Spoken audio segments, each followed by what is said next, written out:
Mobile पर मुसलसल आती कॉल पर वो नींद से जागा। प्रिहान आवाज़ पर कसमसाने लगी थी। खानज़ादा ने मोबाइल उठाकर साइलेंट पर किया और स्क्रीन पर नज़र दौड़ाई। दूसरे बाजू पर सर रखकर सोती प्रिहान को खुद से लगाकर थपका तो वो फिर से सो गई। उसे तकिए पर सुलाता उठकर सोफे पर जा बैठा। कॉल उसके ड्राइवर शेर खान की बेवा मेराज के नंबर से थी। वो परेशान हो गया। सर्द रात के 12 बजे उसे क्या मसला हो गया था। कॉल बैक करके नींद से भरी गुलाबी आंखें बंद करता सोफे से टेक लगा गया। कॉल अटेंड हो गई थी। खानज़ादा साहब, रात गए कॉल के लिए माजरत। मेराज की भीगी आवाज़ पर वो चौंका। कोई बात नहीं मेराज, क्या हुआ, क्या मसला है कोई? वह नरमी से बोला, लहजा फिक्र से भरा था। खानज़ादा साहब, मेरे अब्बा जी मर गए हैं। इत्तला मिली है अभी। भाई आ रहा है मुझे लेने, घंटे डेढ़ तक पहुंच जाएगा। मगर साहब, वो पूर्वा बीबी का क्या करना है? अकेला छोड़कर जाऊं क्या? 3-4 दिन में वापसी होगी मेरी। मेराज की बात पर वो झटके से सीधा हुआ। पूर्वा के नाम पर दिमाग भग से जाग गया था नींद से। क्या मतलब? कौन पूर्वा? मेरी बीवी की बहन पूर्वा? कौन लाया उसे वहाँ? वो वहाँ क्या कर रही है? वो नरमी और बौखलाहट में बोला था। मूसा साहब लाए थे ना उन्हें, हफ्ता होने को है, वो यहीं पर है। उन्होंने कहा फिलहाल यहीं रहेंगी। वो जी मूसा खान साहब लाए थे उन्हें, हफ्ता होने को है, वो यहीं पर है। उन्होंने कहा फिलहाल यहीं रहेंगी। मेराज की बात पर वो लब भींच कर रह गया। ठीक है मेराज, तुम जाओ आराम से, मैं उसे पिक करवा लेता हूँ। बस जब तक कोई आए ना वहाँ से जाना मत प्लीज़। और मैं पैसे भेजूंगा, रख लेना। मेरी तरफ से ताज़ियत कबूल करो। तुम्हारे अब्बा का बहुत अफसोस हुआ। वो नरमी से हिदायत देता एंड में अफसोस करने लगा था। मेराज उसे दुआएं देती कॉल काट गई। खानज़ादा का गुस्से से बुरा हाल हुआ था। मूसा को कॉल मिलाई, शायद सो रहा था और सोते हुए वो कॉल कभी नहीं उठाता था। खानज़ादा ने बमुश्किल जब्त करते शाइस्ता बेगम को कॉल मिलाई। वो जानता था उनकी तबीयत ठीक नहीं, मगर उस वक्त उसका गुस्से से बुरा हाल था। मूसा के पास हफ्ता भर से थी वो, और ना उसने बताया ना मिसेस शाइस्ता ने। उसका दिमाग घूम रहा था। हेलो, शाइस्ता बेगम की नींद से भारी होती आवाज़ स्पीकर से उभरी थी। पूर्वा मूसा के पास क्या कर रही है? वो घर पर क्यों नहीं? वो इतना गुस्से में था कि ना सलाम कर पाया ना हाल पूछा। छूटते ही सवाल किया। आगे से कुछ पल के लिए खामोशी छा गई। वो शायद साइड पर हुई थी। बेटा आप बता नहीं पाई, आपसे छुपाऊंगी नहीं। वकार ने प्रिहान के साथ जो किया था आपके सामने। वो पूर्वा का भी सौदा कर रहे थे, मैं मजीद उसकी हिफाजत नहीं कर पा रही थी। मूसा ने हमारा बहुत ख्याल रखा और पूर्वा को भी अपने पास हिफाजत से रखा हुआ था। उसने कहा पूर्वा छोटी बहन है, संभाल लेगा वो उसको। तो मुझे यकीन करना पड़ा। मुझे लगा उसने आपको सब बता दिया होगा। वो मुख्तसरन सारा मामला उसे बता गई। वकार साहब की इस बेगैरती पर उसका दिमाग खोल उठा। आप तैयारी करें, मेरा बंदा आपको लेने आएगा। पूर्वा अब मेरी जिम्मेदारी है और उसे कैसे संभालना है कुछ देर तक आपको पता चल जाएगा।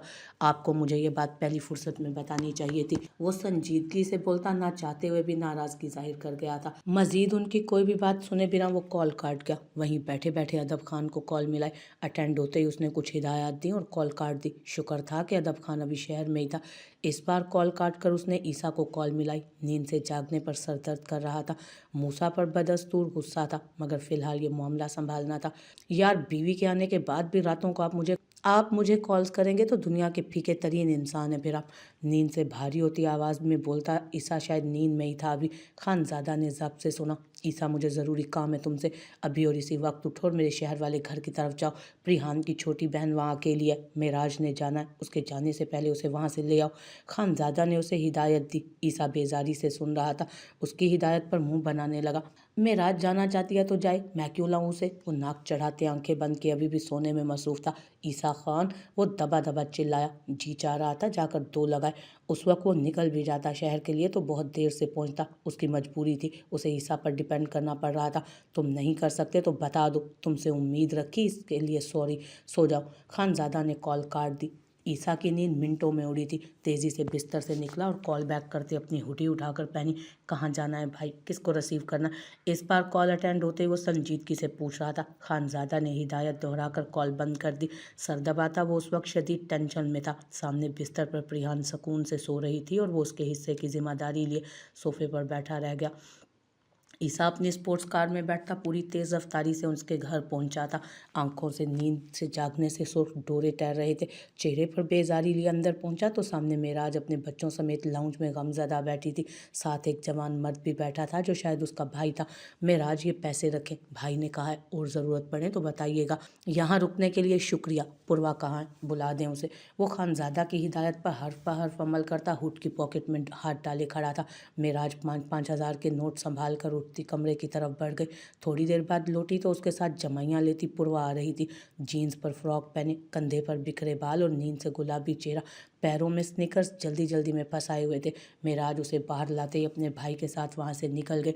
ईसा ने पूर्वा को देखकर खज्जल ज़दा सी नज़र घुमाई। ना शॉल थी ना स्टॉलर, लापरवाह बिखरा हुलिया लिए नींद में खड़ी थी वो। आपके पास कोई शॉल और स्वेटर नहीं है? ईसा को उसका हुलिया बुरा लग रहा था। रूम में है, मैं जल्दी में थी इसलिए पहना नहीं, अभी ले आती हूँ, वो अपनी मध्यम आवाज़ में वजाहत दे रही थी। मैंने लेकर जाना है आपको। मुझसे भी ज़्यादा जल्दी में है क्या आप? जाएं और शॉल और स्वेटर पहन कर आए, ईसा ने नर्म लहजा रखते हुए कहा, जबकि दिल में अच्छा खासा गुस्सा आ रहा था। आधी रात को नींद से जागकर वो उस छोटी सी बला को लेने आया ही क्यों था। पूर्वा उसकी हिदायत पर सर हिलाकर पलटी और जाकर शॉल और स्वेटर दोनों पहनकर बाहर आई। शॉल उसने सर पर रखकर दोनों तरफ से ऐसे ही छोड़ दी थी। एक पल्लू गले से गुजार कर कंधे पर रखने का तकल्लुफ़ नहीं किया था। ईसा इग्नोर करके पलटा और गार्ड को घर लॉक करने की हिदायत देकर उसे गाड़ी में बिठाकर वहाँ से निकल आया। उसे हदीर की हिदायत के मुताबिक अपने अपार्टमेंट ले तो जा रहा था, मगर यह बात उसे बहुत नागवार गुजर रही थी। लेकिन चुप रहा। हदीर ने कहा था पहुँचकर वो कॉल करे, आगे क्या करना होगा वही बताएगा। जिस खतरनाक स्पीड से उसने गाड़ी चलाई थी, कोई और लड़की होती तो चीख चीख कर आधी हो जाती, मगर यहाँ तो खामोशी थी। उसने गर्दन मोड़कर साथ बैठी पूर्वा को देखा तो हैरत का झटका लगा। वो मज़े से सो रही थी। वो अशश कर उठा था। लड़की थी या ये बेजान गुड़िया? अनजान इंसान उसे ले जा रहा था और उसकी गाड़ी में सो रही थी, और वो भी पुरसकून। बिल्डिंग के सामने पहुंचकर उसने गाड़ी पार्क की और उसे जगाया। जागते ही वो डोर खोलकर बाहर निकली। ईसा को फिर से हैरत हुई। उसे लेकर अपार्टमेंट में पहुंचा तो एक और झटका लगा। सामने अदब खान मौजूद था। सोफे पर एक मौलवी बैठा था जिसका चेहरा बता रहा था नींद से जगाकर ज़बरदस्ती लाया गया उसे भी। 2-3 अफराद और भी थे। उनके पहुंचने पर एक रूम से प्रिहान की आनी निकली थी। पूर्वा भागकर उनके पास पहुंचती मिलने लगी। अदब खान, ये सब क्या है? किसका निकाह हो रहा है? किसी का निकाह हो रहा है क्या? ओह वेट, कहीं इस लड़की का तुमसे निकाह? वो मुंह खोले सब देखता चौंक कर बोला, आपसे निकाह है इनका ईसा साहब? अदब खान ने मुस्कुराहट दबाकर एहतराम से जवाब दिया, लाला ये क्या धोखा दिया है आपने? निकाह किस लिए? ईसा ने पहली फुर्सत में कॉल मिलाकर शिकवा किया, तो तुम्हें क्या लगा मैं तुम पर ट्रस्ट करके बगैर किसी रिश्ते के उसे तुम्हारे पास रखूंगा? मूसा ने यह हरकत करके पहले मेरा पारा हाइद कर दिया। तुम मुझसे सवाल किए बगैर सीधा जवाब दो, खुद करोगे निकाह या मैं पहुंच कर करवाऊँ? खानजादा के बेलचक लहजे पर ईसा ने लब भींचे। मूसा ने ऐसा क्यों किया वो नहीं जानता था, मगर उस वक्त उसे ज़बरदस्ती एक अनजान इंसान के साथ बांधा जा रहा था। मैं इस लड़की को जानता तक नहीं, आज पहली बार देखा है। लड़की नहीं रोबोट है। आपकी क्या मजबूरी है मैं नहीं जानता, मगर यहाँ मेरे अलावा अदब खान भी मौजूद है। मेरे साथ ये ज़बरदस्ती मत करें। ईसा के जुमले पर खानजादा का जब्त जवाब दे रहा था। ईसा खान, या निकाह करो या बकवास बंद करके एक साइड पर बैठ जाओ। मशवरा नहीं मांगा, सीधा इनकार भी मेरे मुंह पर मार सकते हो। अगर मूसा चुपचाप उसे अपने पास ना रखता तो रात के इस पहर ये वक्त ना आता, ना ही कभी तुमसे मदद मांगता। खानजादा के सख्त और नाराज़गी से भरे जुमलों पर ईसा को सदमा लग गया। अभी कुछ दिन पहले ही तो उसने आयरा को मुस्बत जवाब देकर हटाया था। उसके यकीन मांगने पर कहा था कि वो खान मर्द है, अपनी ज़ुबान से नहीं फिरता। यहाँ निकाह का हुक्म देते हुए पूछा तक नहीं गया कि कहीं कमिटमेंट तो नहीं थी उसकी। वो पहली बार खानजादा से दिल में नाराज़ हुआ था। गुस्से से कॉल काटकर मोबाइल दीवार पर दे मारा। नींद में बैठे मौलवी साहब और गवाहान अपनी जगह से उछले। अदब खान सुकून से खड़ा था उस वक्त, और वो जानता था कि खानजादा हदीर का कहा कोई नहीं टाल सकता, क्योंकि इनकार का ऑप्शन वो कम ही रखता था। ईसा भी लाख नाराज़गी जता लेता। खुद को ठंडा करके अगले कुछ मिनटों में मौलवी साहब के सामने बैठा था। पूर्वा के साथ शाइस्ता बेगम बैठी थी। हॉस्पिटल से भेजते हुए कह दिया मिलने आऊँगी जल्द। मिलने आई तो निकाह के लिए बिठा दिया कि ये ज़रूरी है। वो कठपुतली बनी, वो सब करती गई जो सब उसे कहा जा रहा था। ईसा ने उसे कभी नहीं देखा था, ना उसका कभी उस अकड़ू उसीले इंसान से पाला पड़ा था। रात के तकरीबन 2 बजे वो दोनों निकाह के बंधन में बंध गए। ईसा का निकाह होते ही कमरे में जाकर उसने दरवाज़ा धाड़ से बंद किया था।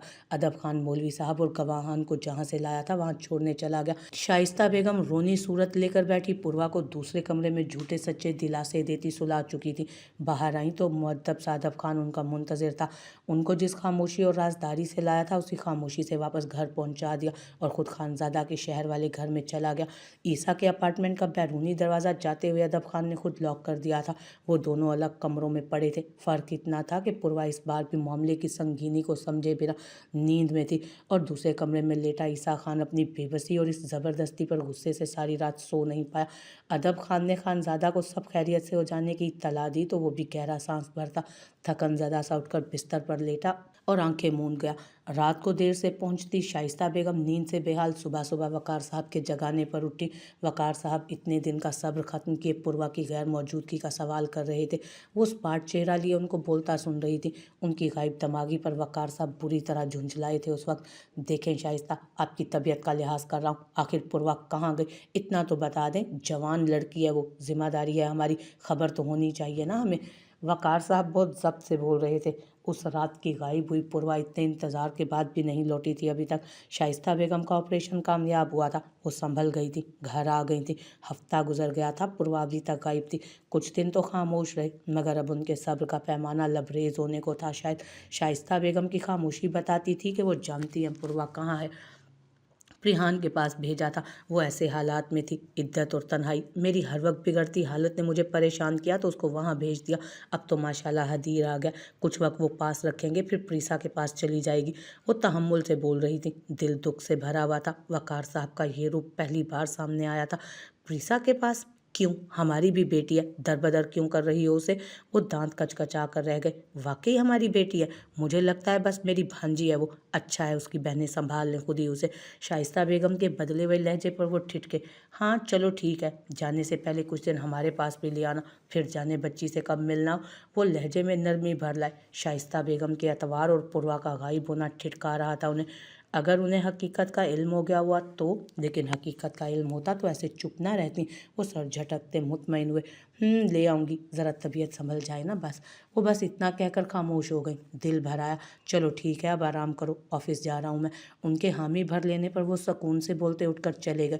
मिसेस शाइस्ता नम आंखें लिए करवट बदल गई। उम्र के इस हिस्से में बहस करने और झगड़ा करने से डर गई थी। ये रूप घिनौना था, मगर पूछने पर ढिठाई का मुजाहरा किया तो क्या कर लेती। ऐसे मर्द के साथ जिंदगी गुजार बैठी थी और अब अल्लाह की मसलहत समझ आ रही थी। इसलिए शायद बे औलाद थी वो इंसान इस काबिल ही नहीं था कि औलाद जैसी नेमत से नवाजा जाता। फिर अब तो जो हदीर ने फैसला किया था वो मुतज़ब्ज़ब थी, मगर बेहतर लग रहा था। अक्खड़ और मगरूर सा ईसा खान उन्हें अपने तुर्श रवैये के बावजूद अच्छा लगा था। जैसा भी था, कम से कम गैरतमंद तो होगा, अपने निकाह में मौजूद लड़की की हिफाजत तो करेगा ना। वह हदीर के फैसले पर यकीन कर गई। अब ऐसे हाथों में थी पूर्वा कि कोई उस पर बुरी नज़र डालने की जुर्रत भी ना करेगा। आगा जान, मैं बाप बनने वाला हूँ, खानजादा के मुस्कुराते अचानक जुमले पर एक पल के लिए घर में सन्नाटा छा गया। उस वक्त सब खाने की टेबल पर मौजूद थे। खानजादा ने ढूंढकर ऐसा वक्त सोचा जब सारे हवेली वाले मौजूद थे। खान यूसुफ कुछ देर तो बेयकीन से उसे देखने लगे, फिर जोर से कहका लगाया। सब में खुशी की लहर सी दौड़ गई। यकदम शोर सा मच उठा, मेरा वारिस आ रहा है, मेरा शेर आएगा। खान यूसुफ ने जैसे शर्त लगाई थी। सब खानजादा को मुबारक दे रहे थे। खानी बेगम ने पल में सब नाराज़गी और खफगी भुला दी। बस इतना याद रहा वो दादी बन रही हैं। खान आज़र ने उसी वक्त सदके में बकरे देने का हुक्म दिया। दावर और यावर सिद्ध के दिल से उसके लिए खुश हो रहे थे। मोरे और चची जान, मैं चाहूँगा आप परिहान से अपना दिल साफ़ कर ले। ना कर पाएँ तो मुझे कह दीजिएगा, मैं उसे शहर शिफ्ट कर दूँगा, लेकिन अब मज़ीद कोई सख्त बात नहीं होनी चाहिए। परिहान को मैं समझा दूँगा वो छोटे ख़ानदान की है, या आप सब के मयार की नहीं, या जो भी, वो बस अब मेरी बीवी है, उसे वही मकाम दिया जाएगा, वही समझा जाएगा। खानजादा ने संजीदगी से कहते आगा जान की तरफ भी देखा। वो उसे घूरने लगे। अच्छा बस अब ज़्यादा हमारे बाप ना बनो, वारिस दे रही है, अब कोई टेढ़ी आंख से भी नहीं देखेगा उसे। खान यूसुफ ने भी उसे घुरकते हुए सबको सुनाया था। सना बेगम को यकदम सबका बदलता रवैया देखकर सख्त हैरत हुई थी।